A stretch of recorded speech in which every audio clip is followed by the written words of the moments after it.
Oke, selamat siang guys. Kami dari pemerintah Kota Bitung ada di Sekolah STBM 2 Saudara. Ya, selamat siang, Sir. Siang juga. Ya, di sini ada kegiatan apa? Ya, ini ada kunjungan Pak Wali Kota dalam rangka masa perkenalan mahasiswa baru. Jadi beliau diundang untuk memberikan arahan-arahan sejauh mana peran pemerintah Kota Bitung dalam hal pengembangan perguruan tinggi yang ada di Kota Bitung, sekaligus memberikan motivasi kepada calon mahasiswa baru agar bagaimana kiat mereka, semangat mereka untuk meraih masa depan mereka. Oke, berarti kita lagi menunggu ini ya. Siap. Oke, Bu, terima kasih, Sir. Sama-sama. Tuhan berkati. Salam sehat.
Assalamualaikum warahmatullahi wabarakatuh. Pada kesempatan yang berbahagia ini, tentunya saya mengajak kita semua memanjatkan syukur kehadirat Yang Maha Kuasa Tuhan, karena oleh kasih dan penyertaannya kita bisa berada di tempat ini dengan penuh sukacita iman yang sangat luar biasa. Dan pada kesempatan yang berbahagia ini juga izinkan saya atas nama Sivitas Akademika Sekolah Tinggi Bisnis dan Manajemen STBM 2 Saudara Bitung menyapa dengan penuh kasih kepada Bapak Wali Kota Bitung yang terkasih Bapak Penatua Insinyur Lawrence Mantiri MN yang sudah berada di tengah-tengah kita dengan punya satu semangat tekad bagaimana kita membangun lembaga pendidikan tinggi yang ada di Kota Bitung yang nantinya akan menghasilkan sumber daya manusia yang hebat, yang handal, yang bisa kita pergunakan untuk membangun kota yang sama-sama kita cintai. Selamat datang juga kepada Pak Asisten 1 bersama Ibu Kepala Dinas Pendidikan Kota Bitung, Ibu Lurah, staf sus, ketiga sepakat, manajemen STBM 2 Saudara, dosen, bahkan seluruh calon mahasiswa baru, pada eksekutif mahasiswa STBM 2 Saudara yang semuanya telah hadir bersama-sama di tempat ini dalam satu komitmen tekad kita membangun sumber daya manusia. Nah, perlu diinformasikan kepada Pak Wali bahwa mahasiswa baru STBM 2 Saudara Bitung tahun akademik 2022-2023 gelombang pertama 200 orang. Nah, ini sangat luar biasa, di mana dari tahun ke tahun progres perkembangan mahasiswa itu sangat luar biasa. Sehingga kurang lebih saat ini dari semester 1, 3, 5, dan 7 sudah mendekati 600 orang. Nah, ini suatu peluang yang menurut saya nanti bisa 10 atau 15 tahun, tapi dalam usia 8 tahun STBM sudah bisa eksis seperti ini. Dan STBM juga sangat berterima kasih atas perhatian Pak Wali Kota lewat Dinas Pendidikan tahun lalu Pak.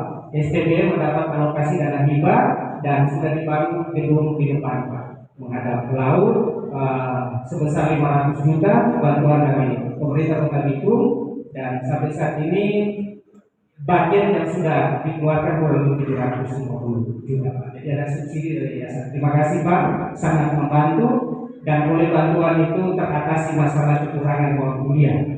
Ya, karena tahun ini mahasiswa baru ruang kuliahnya 5 kelas Pak. Yang biasa cuma 2 sekarang sudah 5. Nah, semua fasilitas sudah diupayakan untuk dikembangkan karena saya juga sudah didesak oleh L2DP wilayah 16 untuk segera mengajukan perubahan status memilih universitas Pak.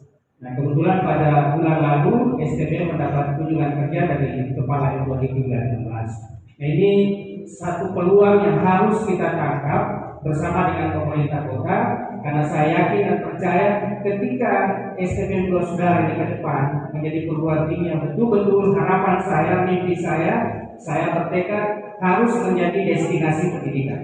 Ketika dia menjadi destinasi pendidikan, maka perekonomian di wilayah ini pasti akan luar biasa. Kita ambil contoh air mendidih, Tondano, Melayang, semuanya perekonomian sangat luar biasa karena kehadiran perguruan tinggi yang menjadi destinasi pendidikan. Oleh karena itu, lewat kesempatan ini kita membangun sinergitas yang luar biasa untuk harapan ke depan.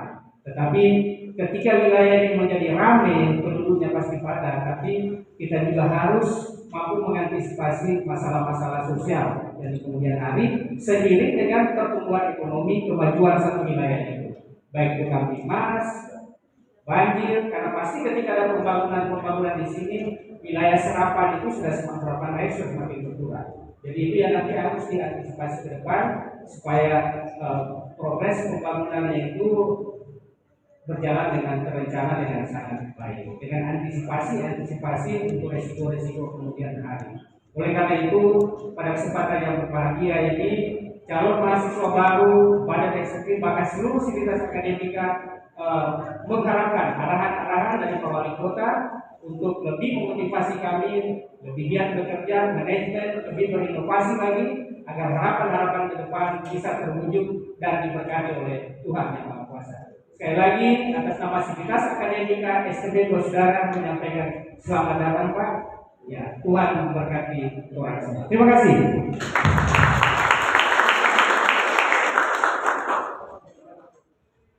Disampaikan terima kasih.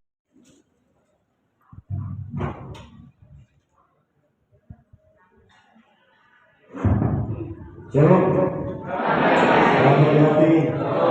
Assalamualaikum warahmatullahi wabarakatuh. Om Swastiastu, Namo Buddhaya, Salam Kebajikan.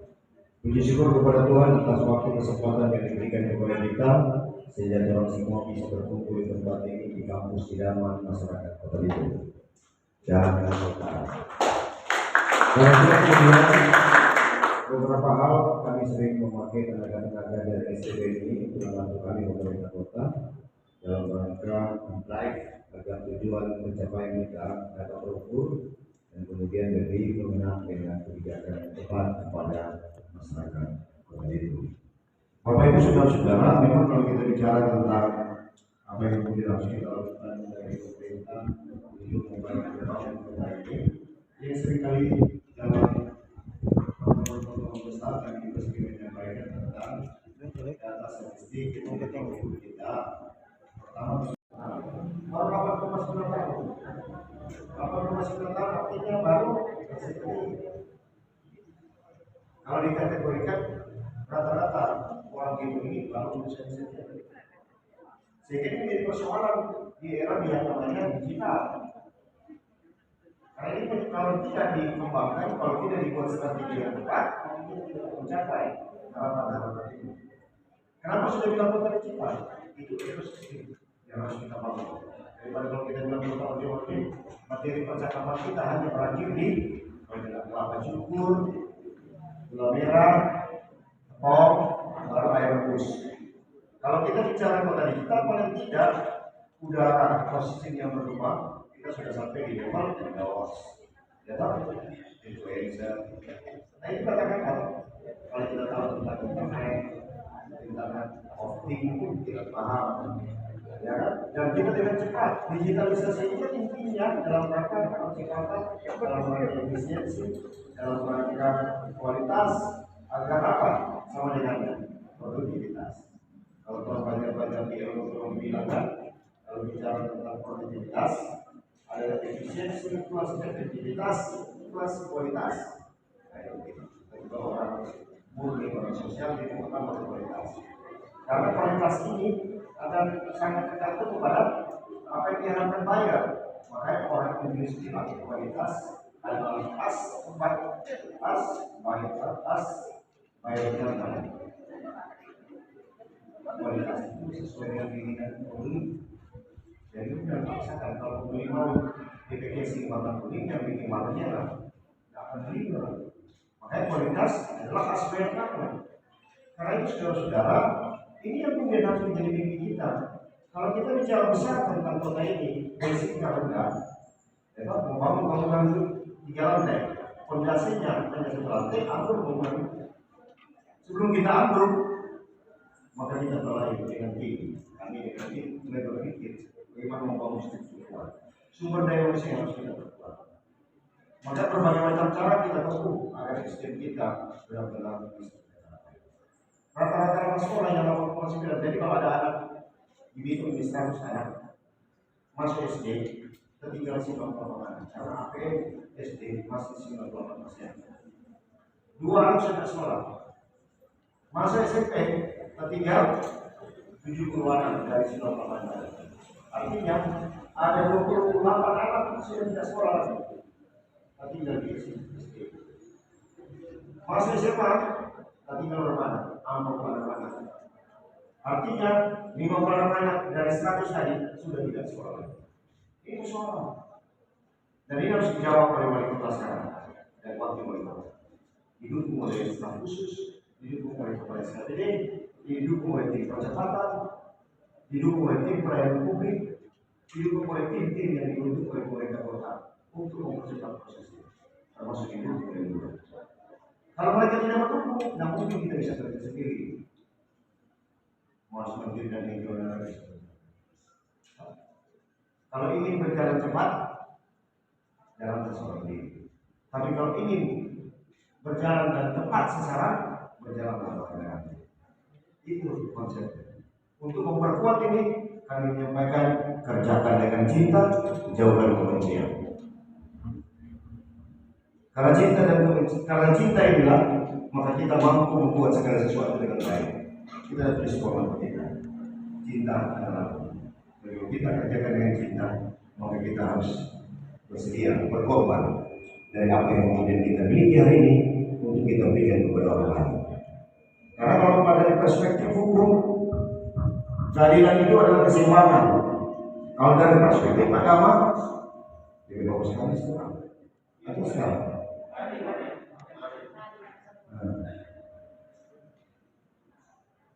Kalau dari agama, keadilan itu yang kuat harus membantu yang lemah. Ya, mau ikut yang mana? Tergantung. Kalau kamu ikut tataran duniawi, itu keadilan adalah balancing. Hanya hukum.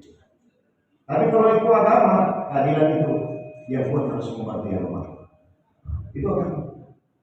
Tapi kalau melakukan belum. Media polisi namanya mengkasih. Nanti mau paksa-paksa diancam-ancam baru mau kasih, maka kita masih kaya gitu. Makanan untuk 5 orang, yang persiapkan 50 orang. Akhirnya buang-buang makanan, akhirnya buang tadi tempat sampah. Kalau orang ingin sukses negara-negara sekarang ini dalam proyeksi semua menuju kepada kedaulatan pangan, bukan lagi ketahanan pangan. Beda antara kedaulatan pangan dan ketahanan pangan. Kedaulatan pangan itu bicara tentang berapa kuat kita bertahan ketika tidak ada suplai makanan dari negara lain. Itu kedaulatan pangan. Kalau ketahanan pangan, kita tersedia pangan walaupun kita tidak produksi pangan, asalkan pangan ada di kota kita. Itu ketahanan. Walaupun datangnya dari mana. Tapi kalau bicara kedaulatan pangan, kita bicara berapa kuat kita menerima, bertahan terhadap pemikiran makanan untuk tidak masuk lagi ke umum itu. Berapa kuat kedaulatan pangan? Itu bicara kedaulatan. Sekarang kita sudah bicara tentang kedaulatan pangan. Kita tidak mau lagi bicara tentang ketahanan pangan. Sehingga ada beberapa kebun tanaman di kota ini yang notabene masih belum ditanam dengan bahan pangan untuk kita tanam. Agar kita berdaulat terhadap makanan ini. kita tidak tergantung dengan makanan orang lain. Apakah kita sanggup? Sanggup. Di Angkatan Laut Sana tulis banyak satu-satu. Kalau mau banyak cara, tidak mau banyak alasan. Jadi itu bagus sekali semangat itu. Kalau mau banyak cara, tidak mau banyak alasan. Jadi orang-orang yang tidak mau mencapai sukses, rata-rata mereka banyak alasan. Tapi kalau mereka yang ingin sukses, mereka rata-rata mau bekerja. Mahasiswa apakah bisa bekerja dan mencari? Mau. Bisa. Apakah bisa lulus sekolah sarjana? Bisa. Apa beda sarjana dengan SMA? Apa beda S1 dengan S2? Apa beda dengan S3? Nah itu nanti dosen mengajarkan yang perlu kuliah. Jangan kita yang mengajarkan. Kurang mampu kita untuk menjelaskan ini. Tapi paling tidak saudara-saudara pemahaman kita bahwa kita harus lebih di tingkat kemampuan menganalisis persoalan. Kalau di dunia kerja kan di beberapa daerah sekolah sudah masuk di level yang bernama teaching factory. Kalau bicara teaching factory kita bicara tentang realisasi, bukti, bukan sekedar teori loh bilang. Tapi apakah teori akan mendukung tentang bukti? Ya akan disesuaikan dengan jalan matematika teori itu diberikan dan kemampuan wawasan kita untuk mengerti bagaimana mengaplikasikan teori yang diberikan benar-benar untuk kita pakai di lapangan. Makanya oleh sebab itu kami menggunakan di SD SMP haruslah mulai dengan kurikulum mereka belajar ini, mulai kita menghitung aplikasi appliance daripada ilmu teori yang dipakai. Untuk panjang kali lebar, mulai belajarlah THR. Untuk ukuran ruangan 10 kali 10 akan menggunakan THR 20 kali 30. Berapa buah THR yang diperlukan? Itu aplikasi-aplikasi matematika terapan. Agar apa? Kita lebih mengenal antara teori yang dipakai untuk kebutuhan kita sehari-hari. Untuk satu kubik kayu dengan ukuran 57, berapa batang kayu kan di satu kubik tersebut? Itu kalau orang belajar matematika dia tahu volume, oh cepat sekali dia kali kali dapat itu. Satu kubik 57, 78 pangkal. Dia langsung tahu. Kalau saya tahu itu pada anak kayu. Nah, kita kurang masih hafal. Karena itu belajar orang tua kasih ajar dulu. Walaupun papa cuma sampai SMP, tapi kasih mengajar tentang aplikasi ilmu matematika terapan. Kalau orang ke rumah ini kita hanya foto ke rumah ini ukuran 3 kali 4. Mau perlu pakai THR dulu kan 20 10 THR dulu kan. Berapa biji THR mau ngomongin? Itu masih pakai juga di hari-hari. Supaya itu ilmu yang dipelajari dapat dimanfaatkan. Kalau rencana kita produksi hari ini adalah tentang 10 ton ikan. Tiap hari kita produksi 1 ton. Kapankah kita akan order kembali? Itu kan memang yang harus pakai. Kalau terlalu pakai economic order quantity, langsung tahu TOQ ini begini. Pakai economic order quantity. Langsung pakai dan di luar kepala, tidak akan hilang lagi. Hanya sombongnya orang lain baru hilang dia. Tapi paling tidak ini ilmu terapan yang berbeda harus terempat. Sekarang yang ada teaching factory. Kita pergi kemana-mana semua teaching factory. Semua belajar terapan. Karena itulah lebih laku dalam kehidupan. Nanti kemudian diperkuat dengan ilmu manajemen. Baru ditambah dengan kekuatan leadership. Manajemen itu kan definisi secara sederhana bagaimana cara membuat bos makin bos, ya itu dasar daripada manajemen. Bagaimana cara membuat bos makin bos. Nah, jadi kalau manajer yang baik, bagaimana cara dia membuat pemilik perusahaan itu makin untung. Kalau dia bilang saya manajer terbaik, tapi perusahaan rugi, Anda bukan manajer. Sebenarnya Anda provokator, cuma sekarang jadi manajer. Oleh karena itulah kemudian manajemen itu adalah bagaimana tangga menuju sukses. Tangga menuju sukses itu manajemen. Tapi leadership itu di mana tangga disadarkan. Kalau kita punya teori manajemen yang bagus yang kita miliki dengan tools yang didasarkan oleh benar-benar yang bagus, maka kita bisa naik tangga. Capai sukses itu. Tapi kalau itu disadarkan di keuntungan, maka jatuhlah ilmu manajemen itu. Jadi antara manajemen dan leadership itu punya keterkaitan. Hubungan yang tidak bisa ditawaikan begitu saja. Itulah sebenarnya yang kemudian kami pelajari dalam terapan-terapan. Dulu juga belajar terapan, makanya langsung bekerja. Dosen-dosen di STM ini rata-rata kami tahu adalah dosen-dosen yang sudah bekerja. Sehingga kalau bicara tentang teaching factory, mereka pasti dengan mudah menjelaskan. Ya, saya rasa dulu kasih waktu kita mengajar di sekolah yang di sana itu. Awal kali, kita waktu itu sudah mulai kali sudah dikenalkan dengan kita. Tidak bilang benar, bolehkah kita mahasiswa yang mengambil mata kuliah, soal ujiannya akan kita kirim by email. Waktu itu masih susah, email, boleh. Jadi yang ambil mata kuliah studi kenaikan bisnis, soal ujiannya, kuisnya akan kami kirim melalui email. Paksa, dia ini paksa bikin email. Waktu itu dia pas dari jam ini. Paksa bikin email. Bagaimana foto email itu? Di era ketiga orang masih kuliah sekitar tahun 86, 87, mulai diperkenalkan tentang adanya komputer. Buku orang masih sok dulu, masih bertahan dengan Olimpik. Ya tetap. Ini biar dipertahankan oleh Polres. Ya tetap, kita bilang oleh Polres. Teman-teman kalau Polres tetap umur berapa? Tetap pertama dia masih semangat. Umur pekerjaan apakah Anda sehat? Mulai gugup dia. Ketika Polres masih apakah Anda tahu kesalahan Anda? Makanya ketika Polres berubah di University, ilmu gugup tidak ada lagi. Saya mau bunyi, saya dokter Polres Pak. Tetap pertahankan kalau di bagian penyidikan, tetap University. Jangan pakai keindahan. Semua juga kalau pernah lihat itu bagus. Ya kan jangan pakai komputer. Kalau pakai komputer jangan bunyi. Tetap pakai University. Apalagi kalau penyidiknya langsung tetap punya korek keras. Atau langsung bicara Pak. Biar saja berarti. Biasanya hukum gugup. Ini kan bukan soal praktek hukum, bukan soal ilmu hukum, tapi soal sendiri praktek hukum. Dan saya tidak hukum bisa tahu. Karena itu saudara-saudara, kita dalam acara ini kuasai baik-baik ilmu, kuasai baik-baik tools. Karena tools ini yang akan membuat kita orang lebih hebat daripada hebat. Kalau kita tidak menguasai tools, jadi kalau mengukur tentang kecepatan atau velocity, orang kan tidak alat mengukur. Kalau mengukur tentang ruangan, orang tidak alat mengukur. Ya ketika kita menghubungi untuk mengubahkan kita butuh ruangan ini kita ukur, kita lebih dari mereka. Tapi kalau kita tidak pernah pakai aplikasi itu, tidak pernah pakai tentang ilmu itu, pembukuan saja tentang pakai pembukuan sederhana. Ya dulu masih single digit, super triple digit. Kalau tidak pernah pakai, tidak pernah tahu apa sih maknanya single digit, apa sih maknanya double digit. Tidak pernah tahu, tidak pernah pakai, tidak pernah bisa bikin.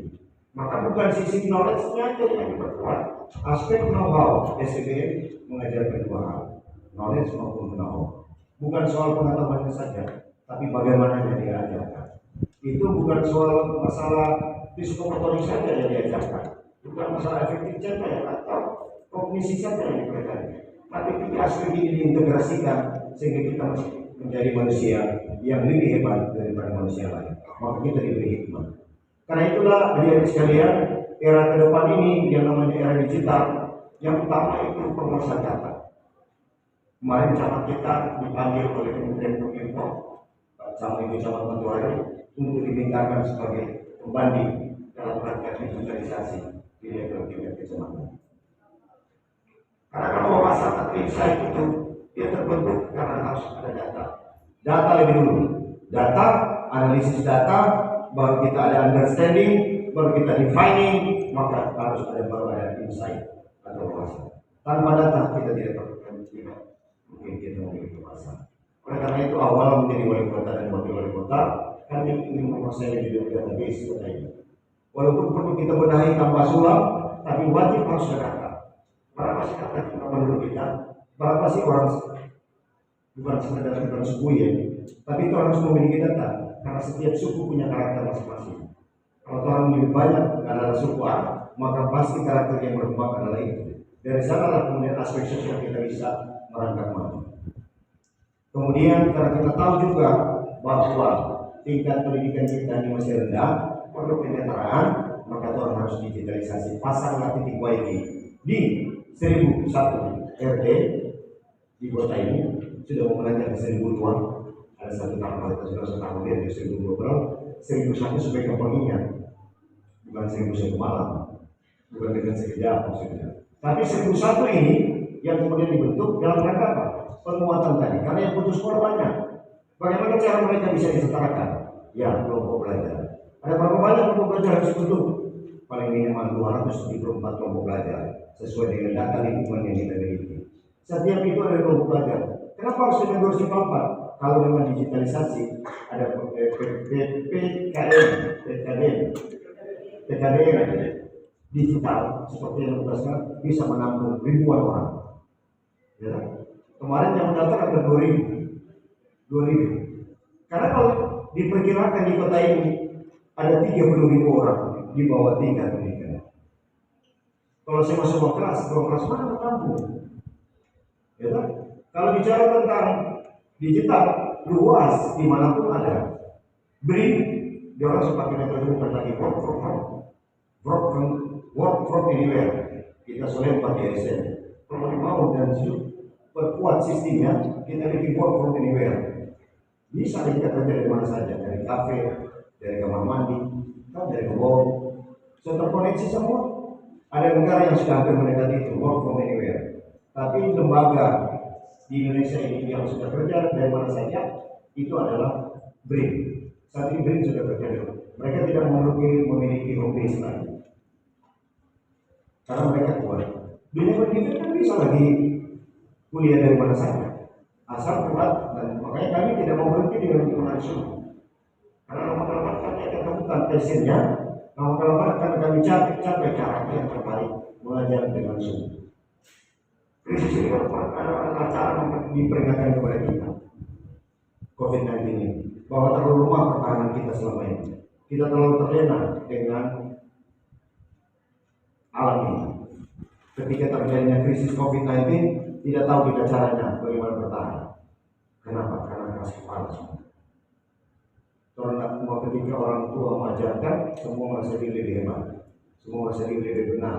Sehingga pada akhirnya ketika terjadi krisis, semua hands up, angkat tangan, dan kemudian dibiarkan begitu saja. Pada akhirnya sulit mengendalikan. Itu yang kemudian jadi pelajaran kepada kita. Ke depan bisa saja ada banyak macam krisis. Kalau orang belajar di salah satu kitab suci, orang pada tahu bangsa Mesir pernah berapa kali kena tulang. Dan orang tahu itu orang bahwa apa yang terjadi di dunia akan terjadi lagi. Kalau orang tahu pernah apa yang terjadi, ini kan prinsip yang tidak bisa dirubah. Pernah akan terjadi lagi, kenapa tidak jauh-jauh hari? Kalau orang tahu pernah bangsa Israel, bangsa Mesir terjadi paceklik 7 tahun, maka apakah itu akan terjadi lagi? Kapan? Kalau pernah tahu terjadi banjir, bandang terbesar, maka lahir lembah Termung. Kalau dibilang bahwa apa yang sudah pernah terjadi akan terjadi lagi, kenapa orang mempersiapkan diri dari hari ini? Semua negara sementara mempersiapkan diri menuju ke negara ini. Tapi paling tidak itu yang kemudian yang namanya rencana strategis kota berhadapan dengan dari pemahaman itu harus persiapkan. Kalau ke depan Bitung jadi pintu terbang era Pasifik, apakah SDM Bitung siap? Kita belum siap. Sehingga kita harus siapkan. Oleh karena itu kenapa kami harus memperkuat basis perguruan tinggi di sini. Kalau di Jawa yang bagus banyak, tapi berapa orang boleh kirim ke sana? Paling 1-2 orang. Apakah hanya 1-2 orang yang kuliah? Tidak. Demikian. Kalau pakai prinsip sebaiknya semua perlu dibawa sekolah. Nah, kalau sekolah maka harus diperkuatlah perguruan tinggi di lokal. Karena di sini yang menampung banyak mahasiswa kita. Unstrat, Unima banyak. Saya sudah minta tolong tapi untuk menghitung. Kalau orang kasih beasiswa 1.000 orang tiap tahun. Indikator penilaian dan persyaratan diatur oleh masing-masing universitas. Tapi tolong siapkan anggaran 1.000 orang, tolong kasih gratis kuliah. Dengan syarat SD, SMP sampai SMA. Kasih tantangan ke orang. Mau nggak dapat kuliah gratis? Tapi belajar. Kalau kalian pernah belajar, maka akan di-downgrade. Kemarin ini ada penerimaan untuk SMA Presiden. Dan SMA Presiden ini model lain dari SMA tahunan. Tapi ini dikelola oleh swasta. Kita bilang boleh tes, dapatlah orang 31 orang, berangkat tuh anak-anak kelas 1 SMA dan SMK yang mau beralih ke SMA Presiden.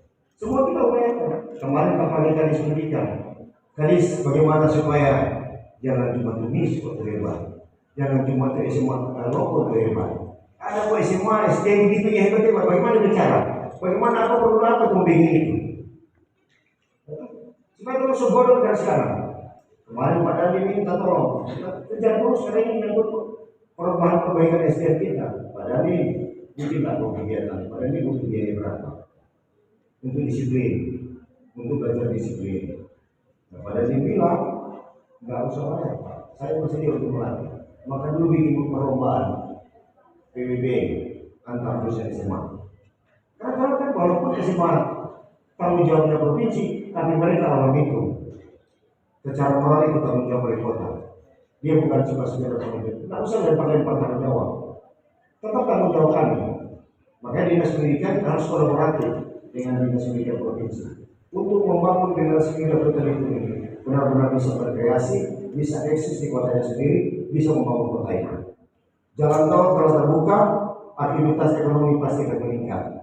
Selat Lembeh makin terkenal karena Ibu Menteri Dalam Negeri mulai memperkenalkan dunia pariwisata kita makin ini. Kami bilang kepada Pak Atos, kalau kalian tetap bertahan begini, maka kita tidak pernah akan dapat operator alam bawah laut dari kota kita sendiri. Orang lain yang menyerang operator menanggung, kita tidak pernah akan jadi. Orang akan berpikir selalu bagaimana cara kalau orang mencari kuliner, mereka akan datang ke Bitung. Ketika mereka berpikir Bitung, 20 menit saja waktunya. Kalau dulu mereka berpikir Bitung 2 jam setengah, tapi sekarang memiliki 20 menit akan sampai ke Bitung dengan memanfaatkan jalan tol. Ini peluang, semua ini peluang. Potensi kita sudah miliki. Gunung Dagri bilang kemarin, kota kita air kualitas udaranya hanya 9. Kota Bitung kualitas udaranya 9. Artinya sangat baik udaranya. Dibandingkan dengan Jakarta 160. Kota terpolusi. Kita tidak belum masih hijau. Sehingga apa? Sehingga kita bisa jadi tempat olahraga yang paling baik. Bisa jalan pagi, bisa bersepeda. Tetapi kalau kota kita penuh dengan polusi, polutan, bagaimana kita mau tawarkan tentang kesehatan? Maka kota kita bisa dijadikan sebagai tempat orang berkunjung untuk berolahraga, untuk mendapatkan kesehatan. Dengan alamnya yang indah, kami bayar orang Pak Pi kemarin menyelam di sebelah sana. Karena kalau Selat Lembeh orang selam semua, tapi sebelah Lembeh sana belum. Orang kirim berita kemarin itu, Pak bagus sekali, lebih indah dari yang namanya Bunaken. Di samping Selat Lembeh. Lembeh ini ternyata kalau bilang Raja Ampat hebat, kalau bilang Bunaken hebat, kalau bilang Waingapu hebat, semua tampak itu ada di Lembeh. Sekarang siapakah ahli marketingnya yang mampu menjual tentang itu? Menjual tentang kota itu. Marketing utamanya wali kota dan wakil. Melalui pikirannya dibantu kepala SKPD, dibantu staf khusus untuk berpikir mendesain agar kota kita ini makin berkembang. Kalau pertumbuhan ekonomi itu sudah jatahnya lagi di era COVID saja 14. Kalau urusan pertumbuhan ekonomi di negara, setiap 1% pertumbuhan ekonomi akan mampu menciptakan 1 juta lapangan pekerjaan baru. Sampai Natal kita standar itu sekarang. Kalau untuk daerah yang dikategorikan sejahtera, maka data wirausahanya harus melebihi 0,2% dari jumlah penduduk. Kota Bitung sudah 0,7, di atas dari rata-rata. Singapura 5% jumlah wirausahanya terpenjualnya dibandingkan dengan penduduk. Nah, target kita harus target terukur. Saya bilang ke teman-teman kita tidak bisa bicara apa-apa kalau tidak memiliki data. Maka kami membutuhkan anak-anak mahasiswa STBN untuk terlibat dalam rangka collecting data agar kota kita makin dipenuhi dengan data yang lebih baik sehingga kita memiliki wawasan yang kuat untuk menentukan kebijakan yang tepat membangun kota ini. Kuncinya di sana, data. Tanpa dukungan dari sekolah-sekolah tinggi, yang memiliki sumber daya yang handal, terukur, maka kami tidak bisa bekerja dengan maksimal. Karena itulah kemudian jangan heran kalau bantuan-bantuan tadi saya masih melihat ini masih kecil Pak. Dari proyeksi kami untuk membantu sekolah-sekolah ini untuk mencapai harapan nama sekolah kita. Kalau harapan nama sekolah kita sudah 15 tahun, berarti kita menuju ke welfare state di nama, kalau itu negara, kota sejahtera. BPJS kesehatan sudah kita penuhi semua, hampir semua penduduk kita itu ter-BPJS kan. Untuk penanganan orang miskin, datanya makin lengkap, data terpadu kesejahteraan sosial, mereka yang belum kawin, kurang kawinkan, karena itu persoalan, bukan sedikit mereka yang masih ada masalah hukum karena belum bercerai. Kita bikin program pemulihan keluarga, kan mereka bisa bikin program perceraian. Masa ini dulu program perceraian. Karena jangan pakai nama kata program perceraian, pakai program pemulihan keluarga. Urus mulai sepanjang baca dari ketua pengadilan berapa biayanya. Tapi hati-hati dengan penumpang gelap, sehingga bermasalah hukum di pemerintahan.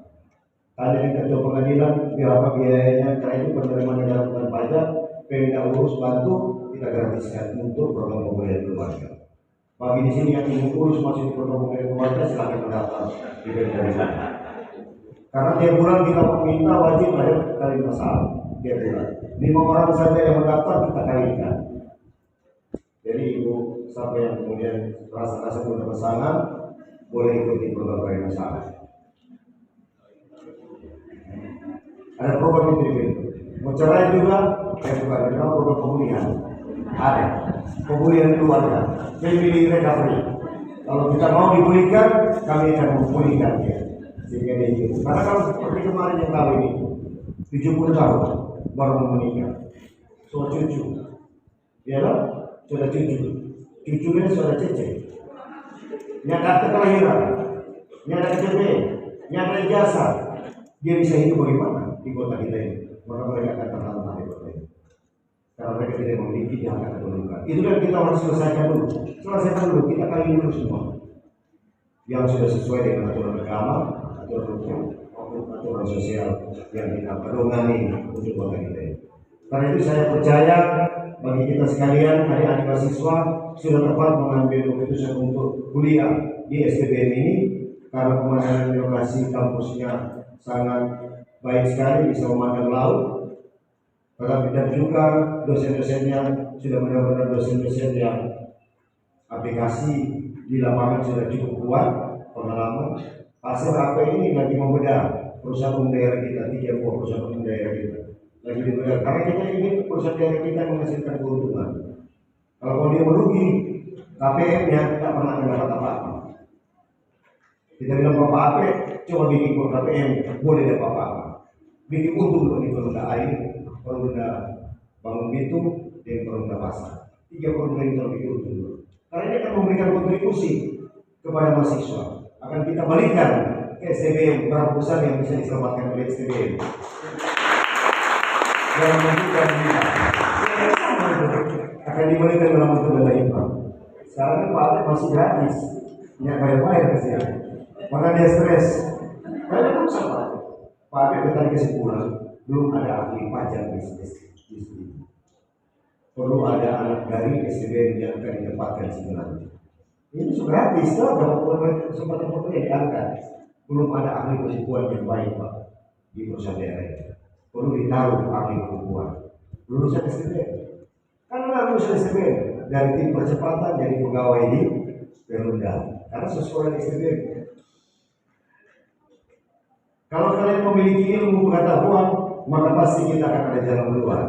Bahwa ilmu pengetahuan ini ada jalan keluar bagi kita untuk kita menemukan yang namanya jati diri sesungguhnya sebagai manusia. Kita hidup bukan soal berapa lama, tapi soal berapa besar manfaat yang dapat kita terima dan yang kita bisa buat di tengah kehidupan yang dianugerahkan Tuhan kepada kita.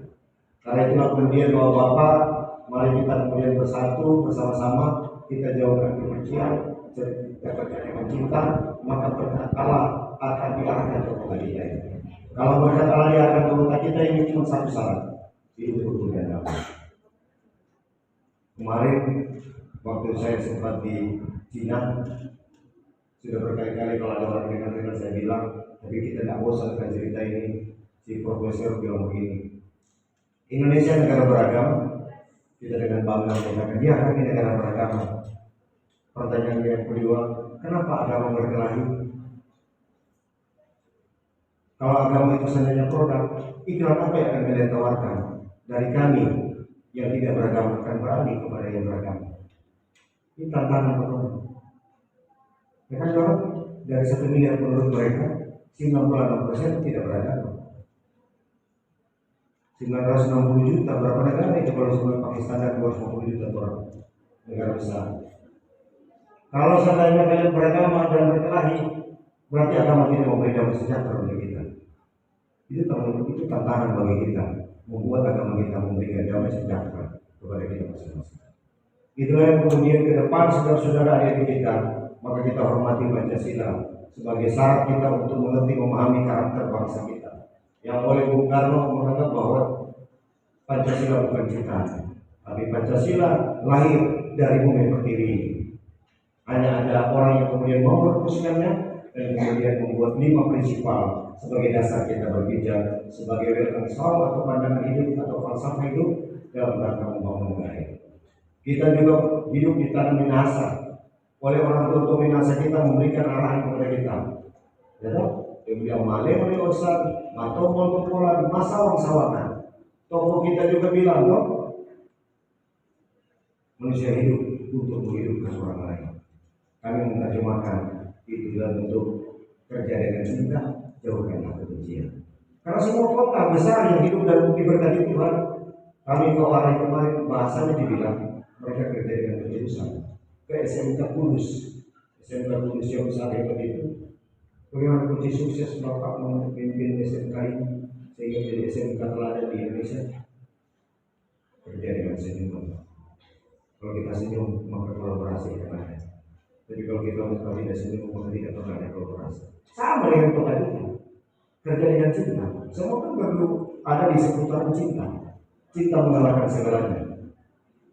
Asal jangan cinta doi. Tapi kalau cinta yang sejumlah cinta seperti dia yang mencintai ini, maka pasti kita akan menemukan arti daripada hidup yang sesungguhnya. Saya pikir ini yang dapat saya gambarkan. Tetapi soal era industri yang memiliki tantangan yang seperti judul ditempatkan ini, orang tahu sendiri ada industri 1.0, ada era industri 2.0, 3.0 sampai 4.0. Era industri 1.0 dimulai dengan manusia menemukan persekutuan. Era 2.0 ketika manusia mulai diperkenalkan dengan teknologi elektronik. 3.0 ketika manusia mulai diperkenalkan dengan internet, komputer. Era 4.0 ketika manusia sudah digitalisasi dan artificial intelligence. Itu 4 era yang sudah kita lewati. Semua berevolusi, ya kan? Berevolusi terhadap itu untuk perubahan paradigma, cara pandang, cara berpikir kita. Kalau kita kalah dengan negara lain, kalau kita tidak persiapkan sumber daya manusia yang tepat, maka mereka yang akan menjadi driver, kita tinggal menjadi follower. Haruskah kita menjadi driver? Karena kita memiliki sumber daya alam yang cukup kuat. Ketika Bapak Presiden menghentikan pengiriman batu bara, ketika menghentikan nikel karena akan berubah menjadi dibuat lagi di luar menjadi mulai tambah negara-negara telepon Pak Presiden. Pak Presiden tolong tak kirimin kami batu bara. Kalau tidak kami punya energi mau dihidupkan dengan apa? Pak Presiden tolong kirim kami nikel. Kalau tidak bagaimana sumber daya kami untuk bekerja? Pak Presiden mobil lagi saat ini. Semua kita olah dalam negeri. Untuk apa? Agar kalau kita pun menghasilkan nikel, baterai dan sebagainya, batu bara dan sebagainya, saudara-saudara kita dapat lapangan pekerjaan, kita dapat duit lebih daripada yang sebelumnya, dan kita tahu kekuatan kita ada di mana. Pak Presiden kemarin tutup keran tidak boleh ekspor minyak goreng, ribut negara-negara, ribut mereka. Pak Presiden tolong, Pak Presiden kirim kami minyak kelapa, minyak goreng. Kalau tidak, bagaimana rakyat kita akan makan? Baru kita sadar, dulu kita bangga-banggakan dengan lain sebagainya, dengan kekuatan jumlah manusia, dengan kekuatan alat perang, mereka tidak pernah pusing dan tidak pernah mengabaikan kita lagi. Tapi ketika kita main di aspek sumber daya alam yang kita miliki, mari sadar dengan ketergantungan ke bangsa kita. Mari kita bisa menjadi driver, bukan menjadi follower. Kita harus menjadi orang yang bisa mendrive, tapi jangan sekedar hanya menjadi pengikut. Karena pengikut bisa saja dibawa ke jalan yang salah. Kita harus menjadi driver dalam hidup kita. Ketergantungan itu penting. Tapi yang paling hebat adalah saling ketergantungan, interdependence. Kita perlu merdeka independence, tapi jangan sampai kita cuma sekedar manusia independence, tergantung. Tapi menjadi manusia merdeka dari kita diperlukan independence atau interdependence. Jadi kita saat ini baru masuk di merdeka, independence, belum interdependence. Kalau sudah interdependence, kita sudah saling ketergantungan. Mereka mengakui eksistensi kita ini. Ya, waktu Dubes Slovakia telepon ke saya, Pak Moritz, apakah di Bitung ada cengkeh? Saya bilang, Pak Dubes, kami punya cengkeh di Bitung ini. Pusat cengkeh di dunia ada di kota Bitung. Kemudian dia bilang, apakah ada pala? Dalam pusat pala di dunia ada di Bitung juga. Ada rempah-rempah, kami juga punya rempah-rempah. Cerita yang sama kita cerita kepada teman-teman bupati wali kota lain di Sulawesi Selatan. Ini mulai orang komentar, memangnya Bitung ada cengkeh, memangnya Bitung ada pala, memangnya Bitung ada rempah-rempah. Itu loh komentar. Hampir malu dah, kalau pikir orang pikir malu lah. Itu kalau pemikir petani itu kalau pikir. Oleh karena itu berpikir sebagai seorang pedagang, bukan petani. Kalau pedagang, ya tak, di mana ada supply pasti di sana ada demand. Ya tak? Kita kan berpikir sebagai seorang marketing, pedagang. Seberapa banyak barang yang cingkir yang ada di Minahasa? Seberapa besar pala yang ada di Cikarang? Seberapa besar rempah-rempah yang ada di Lampung? Kita boleh lewat kota itu dan melakukan jual. Singapura ada apa? Apakah Singapura ada sumber daya? Tidak. Tapi mereka menjadi pedagang yang bagus. Pedagang kan bukan cuma untuk asosiasi pedagang seluruh Indonesia. Saya bilang kasih tantangan kepada pedagang yang gabung dalam asosiasi pedagang Indonesia. Saya bilang ke mereka, jangan cuma sekedar menjadi pedagang asosiasi pedagang untuk pasar tradisional, tapi berdukunglah para pedagang yang mampu bergerak antar pulau, antar negara, atau antar provinsi, baru kemudian antar negara. Maka itu kita dikategorikan sebagai kota pedagang. Kalau kita kota pedagang, maka banyak juga akan juragan akan konsumsi. Ya, pada akhirnya kita akan menjadi kota yang besar, hebat, karena kita bisa berdagang untuk hal yang besar. Saya pikir demikian beberapa poin penting yang menjadi andalan kami dalam rangka membangun kota ini. Ada yang tertulis nanti dikasih saja. Kalau yang IPM, yang coba-coba dijelaskan IPM, nanti lo jelaskan apa IPM. Kalau lo jelaskan tentang IPM, langsung tanya kepada kira-kira di kota itu berapa IPM? Kemudian pada IPM hanya begitu. Oh ternyata dihitung dinas kesehatan bermampu, dinas pendidikan karena masih begini. Untuk memiliki IPM jadi 80 kira-kira bagaimana ya? Kalau yang lulus kita terima kembali lulus THR. Yang tes IPM boleh. Untuk di dalam perguruan tinggi juga itu berbagai makanan.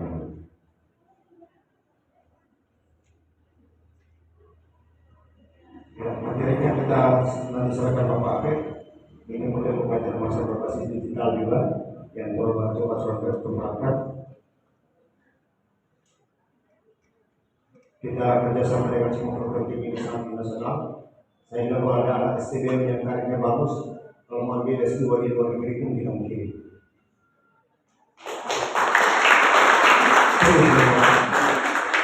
Tapi jangan pakai koneksi Pak. Nanti mau dites toh. Kalau pakai koneksi nanti cuma karena kenapa adik ya saudara, oleh kota saudara kok dia tes, kok kirim. Kan itu Bapak dia kemarin sedikit. Oke.